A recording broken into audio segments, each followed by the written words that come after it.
Mark का question आता है तो उसमें से 1 मार्क का कोई दूसरे चैप्टर से देंगे ताकि आप बस 4 मार्क्स का ही अटेम्प्ट कर सको। इस तरह से पेपर का पैटर्न है, फिर इस तरह से जो है क्वेश्चन को सेट किया जाता है।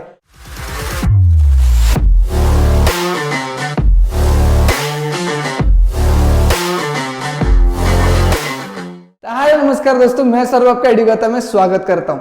आज का वीडियो बहुत ज्यादा इंपॉर्टेंट रहने वाला है क्योंकि आज की वीडियो में मैं आपको क्लैरिफिकेशन देने वाला हूं। किस चीज की क्लैरिफिकेशन? मैं आपको यह बताना चाहता हूं कि आप जिस सब्जेक्ट की पढ़ाई कर रहे हो उस सब्जेक्ट में कितने चैप्टर्स है, हर एक चैप्टर का क्या वेटेज रहने वाला है जिसके हिसाब से आपके पेपर में पूछा जाएगा, और हर एक चैप्टर से कितने मार्क्स के क्वेश्चंस आपको पूछे जाएंगे ये भी मैं आज के वीडियो में बताने वाला हूं। तो ये सारी चीजें अगर आपको जाननी है तो वीडियो को लास्ट तक जरूर देखिएगा, बहुत इंपॉर्टेंट रहने वाला है। तो चलिए शुरू करते हैं।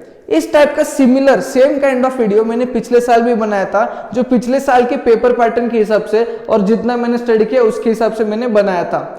और जैसे मैंने लेआउट किया था क्वेश्चंस का और मार्क्स का, ऑलमोस्ट उसी तरीके से जो है आपके बोर्ड एग्जाम्स में आया था।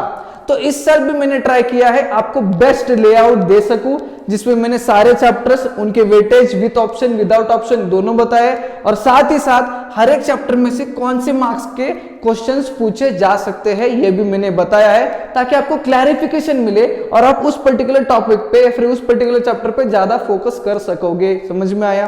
तो चलिए देखते हैं। सबसे पहले स्टार्ट करते हैं chapter number 1 which is gravitation. अब यहाँ पे मार्क्स डिस्ट्रीब्यूशन है, फिर जो मार्क्स का वेटेज है वो विद ऑप्शन विदाउट ऑप्शन रहने वाला है। विद ऑप्शन विदाउट ऑप्शन क्या है मैं शॉर्ट में एक्सप्लेन करता हूं। विद ऑप्शन यानी कि टोटल इतने मार्क्स के क्वेश्चन आपके पेपर में रहने वाले हैं, बट विदाउट ऑप्शन वाले जो मार्क्स है उतने मार्क्स का पेपर आपको लिख के आना है। जैसे ग्रेविटेशन में पूछा तो 5 मार्क्स का जाएगा, बट आपको लिखना बस 3 मार्क का है। समझ में आया? वैसे ही स्पेस मिशन में तो पूछा 5 मार्क का जाएगा, बस लिखना जितना है अपने को 3 मार्क्स का। समझ में आया अभी विद ऑप्शन विदाउट ऑप्शन क्या होता है? ठीक है, तो स्टार्ट करते हैं चैप्टर नंबर 1 से विच इज ग्रेविटेशन।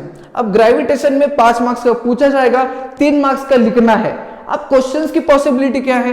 2 मार्कर्स आ सकते हैं, 3 मार्कर्स भी आ सकते हैं, एंड 1 मार्कर्स यानी कि ऑब्जेक्टिव भी आ सकते हैं, बट 2 मार्कर्स एंड 3 मार्कर्स की ज्यादा प्रोबेबिलिटी है। समझ में आया?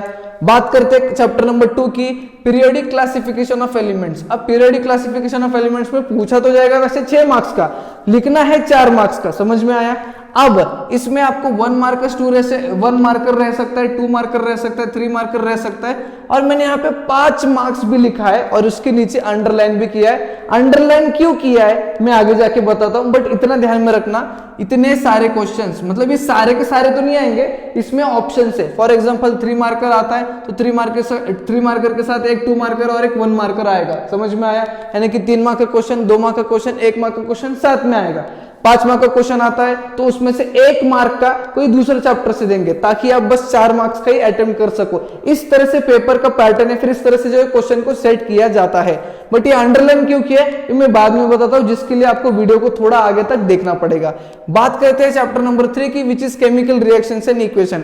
अब केमिकल रिएक्शन एंड इक्वेशन का भी सेम वेटेज पूछा जाएगा 6 मार्क्स के लिए, बट लिखना कितने मार्क्स का है? 4 मार्क्स का। इसमें भी आपको 2 मार्क्स के क्वेश्चंस पूछे जा सकते हैं, 3 मार्क्स के क्वेश्चंस पूछे जा सकते हैं, और ब्रैकेट में मैंने 5 मार्क्स भी लिखा है। बट इस चैप्टर में समझ के चलिएगा, मोटा मोटा मान के चलिएगा कि 2 मार्कर्स और 3 मार्कर्स आपको बहुत ज्यादा परफेक्ट करने हैं केमिकल रिएक्शंस एंड इक्वेशंस में से। समझ में आया? आपको ध्यान में रखिएगा, जो मैं बोल रहा हूं वो लिख के निकालिएगा, बस ओरली देखना नहीं है। उसके बाद बात करते हैं चैप्टर नंबर 4 की which is effects of electric current. अब इफेक्ट्स ऑफ इलेक्ट्रिक करंट में अगेन आपका जो टोटल वेटेज है यानी कि विद ऑप्शन 7 मार्क्स के लिए पूछा जाएगा, 7 मार्क्स के लिए, जिसमें से आपको बस 5 मार्क्स का लिख के आना है।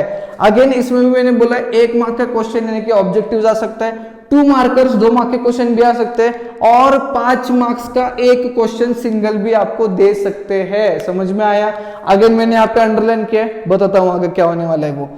बात करते हैं चैप्टर नंबर 5 की, हीट। अब हीट है 5 मार्क्स के लिए, विद ऑप्शन विदाउट ऑप्शन 3, यानी कि 5 मार्क्स का पूछेंगे, 3 ही मार्क्स का लिखना है। सिंपल है, 2 मार्क्स के और 3 मार्क्स के क्वेश्चन आएंगे। तो हीट चैप्टर में से आपको 2 मार्कर्स और 3 मार्कर्स करना है और हीट चैप्टर को परफेक्ट कर देना है। समझ में आ गया? इस तरह से क्लैरिफिकेशन आपको आना चाहिए जब आप प्रिपेयर कर रहे हो, और वो क्लैरिफिकेशन लाने के लिए मैं आपकी पूरी मदद कर रहा हूंगा।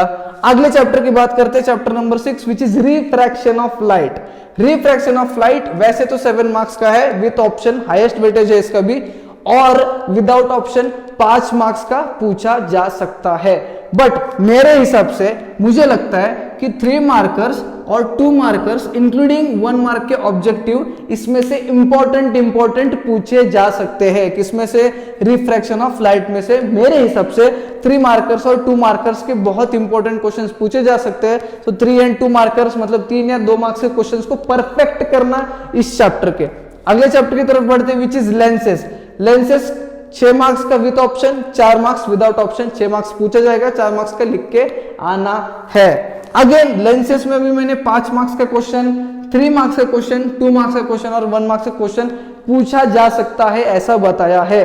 ठीक है, इसमें 5 मार्क्स का क्वेश्चन की पॉसिबिलिटी है। मेरे हिसाब से इस साल आपको 5 मार्क का क्वेश्चन आएगा, मुझे ऐसा लग रहा है, बहुत ज्यादा गट फीलिंग आ रही है। बट अगेन 3 मार्कर, 2 मार्कर और 1 मार्कर की तो प्रिपरेशन आप कर ही सकते हो। समझ में आया?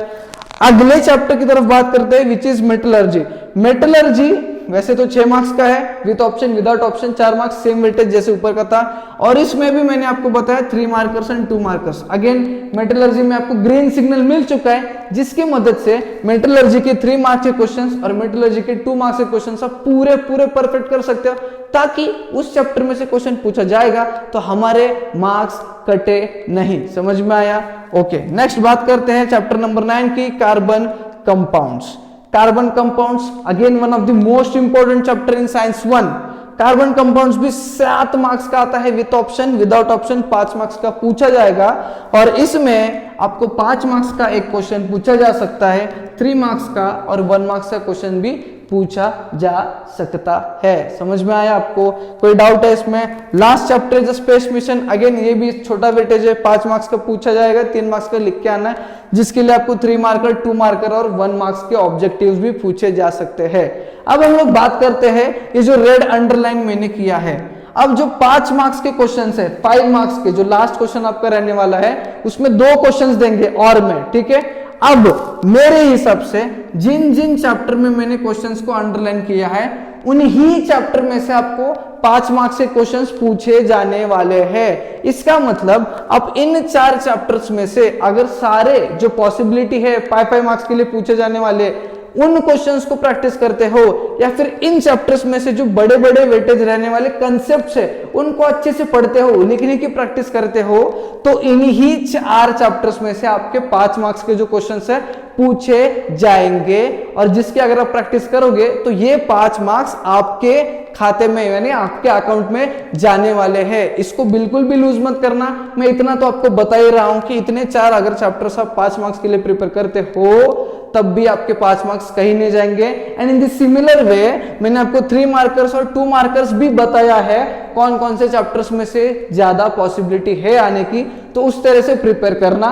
बचा 1 मार्कर्स, तो सारे चैप्टर्स को अच्छे पढ़ लेना। सारे चैप्टर के जो एमसीक्यूज है वो आपको मिल जाएंगे, तो एमसीक्यूज को, ऑब्जेक्टिव्स को सॉल्व करना, ताकि आपके 1 मार्क्स भी कहीं नहीं जाए। समझ में आया? So this was the syllabus breakdown. अब सिलेबस ब्रेकडाउन आपको मिल चुका है। अब इसी तरह से या फिर इसी की मदद से आगे आपका अप्रोच रहना चाहिए, आगे आपकी पढ़ाई रहनी चाहिए। और जो भी पढ़ रहे हो उसे लिख के प्रैक्टिस करो। मैं बार बार रिपीट कर रहा हूं, लिख के प्रैक्टिस करो, ताकि बोर्ड एग्जाम में आपको दिक्कत ना आए। समझ में आया? So this was all about today's video. आपको यहाँ पे मार्क्स भी पता चल जाएगा। मार्क्स विदाउट ऑप्शन टोटल 40 जितना आपको लिख के आना है, एंड 60 जो आपको पूछा जाएगा, 60 में से 40 लिख के आना है। And I hope all the best, आपको 40 में से 40 मिल सकते हैं with the help of the layout. समझ में आया? वीडियो अगर पसंद आया तो एक लाइक जरूर करना, ज्यादा से ज्यादा बच्चों में शेयर करना, नहीं हो तो चैनल को सब्सक्राइब करके जाना। हम मिलेंगे नई वीडियो में।